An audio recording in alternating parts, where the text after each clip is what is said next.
Hey, what's up everyone? I hope you're all having a wonderful day or night. I hope you will enjoy today's video, so let's just get into it. POV, you ask a girl if she can cook. Are you serious right now? Like, I can cook, yes. Alright, how about you make dinner tonight? Okay, deal. I'm not gonna lie, that looks like I would rather have pineapple on my pizza. But no, in all seriousness, it's the effort that counts. And I bet he appreciates the effort. At least now he knows. If you two are long term, he's gonna do the cooking. Yes, we do not like your preferences, which is a code word for control. And we are already opting out of the dating market, as you can tell, because men are having a loneliness crisis at this point. It seems like we got the good end of the deal on this one. However, all sarcasm and joking aside, it's really sad to see so many men double down on this kind of stuff. We are human beings. We want to be treated like human beings. We want to be in relationship with men. We want to be in loving spaces with men, whether romantic or otherwise. But the desire to control is so overwhelming in so many men. And the inability to admit that and to call these things preferences, it shows that there's a really long way to go on this journey. Yeah, sure, all joking aside. Yeah, right. All joking aside, I'm fine taking that journey by myself. And you said all joking aside, but then you still called every man's preferences controlling. All the guy said in his comment was this: then don't date men if you don't like our preferences. And your response to that is men preferences means their desire to control. And your defense is if we don't admit that, it means we're hiding it. Somehow you still don't understand why you're single, do you? Okay, let's see now. Where is my true love? I'm 32 years old, but I still live alone. Can someone give me a chance? Oh, me. All joking aside, like earlier, I'll give you a chance. But before I do that, I'm short, bald, fat, poor, and I have a small D. Let me watch you giving me a chance. You know, none of the words in the English language can describe how beautiful you are.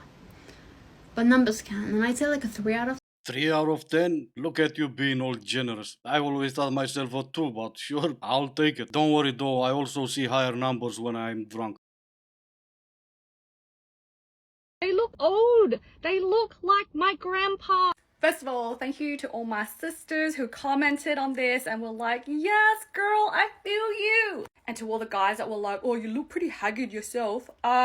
The women, including myself, are aware that we're no spring chickens anymore, but at least you can see that we're trying. There's a huge difference between aging gracefully and then completely letting yourself go. I'm referring to those guys that probably just use soap for their face, hair and body, the ones that are still partying every weekend out on the boat golfing with the boys, or the ones that are like still out in the club in the corner, oh my god, way past their shelf date, and they think that they can still pick up.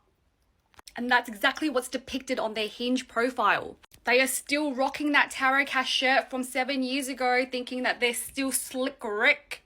It's finally starting to make sense. We are all trying. Well, try harder. But why should you when there's no more gold medals? There's no more winners. There's participation trophies. And now I finally get it. They think they're still slick Rick.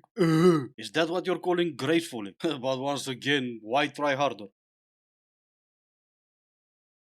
I once dated someone, I'm not gonna name names, but you know who you are. After we showered, like if I had used the towel, they couldn't use the towel. And I was like, I've never been cleaner.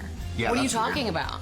Yeah, that's weird. Right? Yeah, I don't care. I'm weird. This is my towel, that's yours. I don't care. There are a lot of things we do with our mouths, including kissing, and I still don't care. This is my toothbrush, that one's yours. I don't care. And yeah, I'm weird. You don't need to like it, I'm not asking you to, but you need to respect that. For the last couple of years, I've put myself in a twin flame expert position. And the question I've always had was, what comes next? Is it the soulmate? Is it a divine union? Is it my divine masculine? What is it? The more I asked questions, the closer I got to what, my truth is.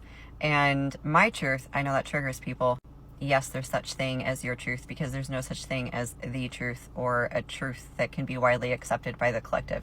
Your truth is the only truth that exists. So anyway, I wanted to know, what is my truth? So the more I asked questions, the more spirit led me. Why was I still listening? I do have a life. I swear I have a life. I can prove it to you. The video was 2 minutes and 54 seconds. I just stopped it now. I should have stopped it after she said the truth doesn't exist, it's just your truth, but I swear I do have a life. I'm not even gonna go into there's only the truth, because obviously she lives in La La Land and she chose to see the sky being pink, and there's gonna be no way arguing with her, because the only way you can have a conversation with her is if she's coming back to the real world, and I don't see that happening. This is what ladies are listening to. How do you explain paying $99 every month for 30 minutes a month for her to teach you healing from healing? Healing from something that happened in the past is no longer cool. That is now beneath you. You need healing from healing. But hey, if this is who you want to give your money to, then who am I to say anything?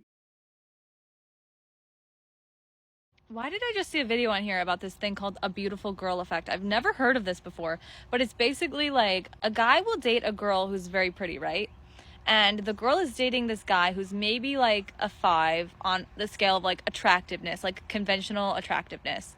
But he has a really good personality, like he's very funny or very charismatic. So he ends up being more of like an 8 because with his like looks and his personality, it brings him up. But basically because this guy is able to date this girl who's like probably very pretty, very conventionally attractive, and also like probably really popular, he sees this and it inflates his ego, and he decides that because he can actually get with her, this girl who's very like pretty, very attractive, he thinks that he's actually more attractive than he really is. And then he ends up deciding that like, oh, since I can get with her, I'm really attractive, I actually probably can get with somebody even better than her. I feel like the beautiful girl effect is basically just the idea that like guys will be with a girl because they're attractive, but girls will be with a guy for a bunch of different reasons that usually don't have as much to do with their looks. And then guys will take that as like, oh, I'm super attractive, I can probably do better than her. Maybe I was wrong, maybe I don't have a life. It's one after another and I should have stopped the video after maybe the first 10 seconds. Or maybe I can try a different approach. Oh, that's what men think. I never knew that on account of me being a man. We're gonna skip the secret everyone knows. Men do leave the prettier girl who don't understand they need something else other than looks. And we're gonna ignore the fact that it's not their ego that is making them leave. We're also gonna ignore the fact that she's pretty and he's a 5. Look at you forgetting all about numbers when it comes to you. There's two types of players. The ones that are really attractive and sometimes they even have money, and we'll skip them. And we're gonna talk about the ones who are not really that attractive but they're still players because they have something, you call it today, having game. They can talk women out of their panties in less than an hour. And it's never been easier. All they have to do is talk to you about your sign for half an hour, and it's not until they leave and you find yourself in a hotel room all by yourself you realize that maybe Mercury didn't wanted me to do this. You keep that mindset and I promise you'll be one of those blaming moon rising or whatever retrograding. I'm actually getting so scared right now, like this isn't even funny anymore. How are people that I went to school with that are the same age as me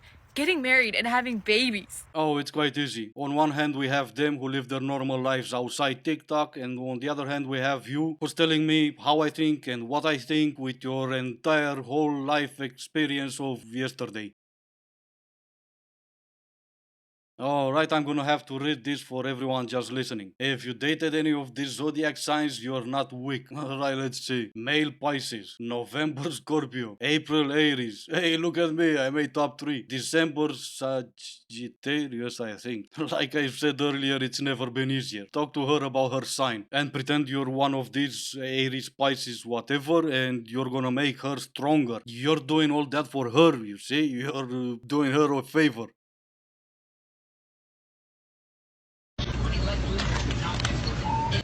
I have a boyfriend. And I'm sure he's a keeper. As in, you should keep him because chances are you're not gonna find another one. Anyway, this is gonna be it for today. As always, I do hope you enjoyed the video. If you didn't, I still appreciate you for making it this far. Thank you all so much for watching. Stay safe and I will see you in the next one.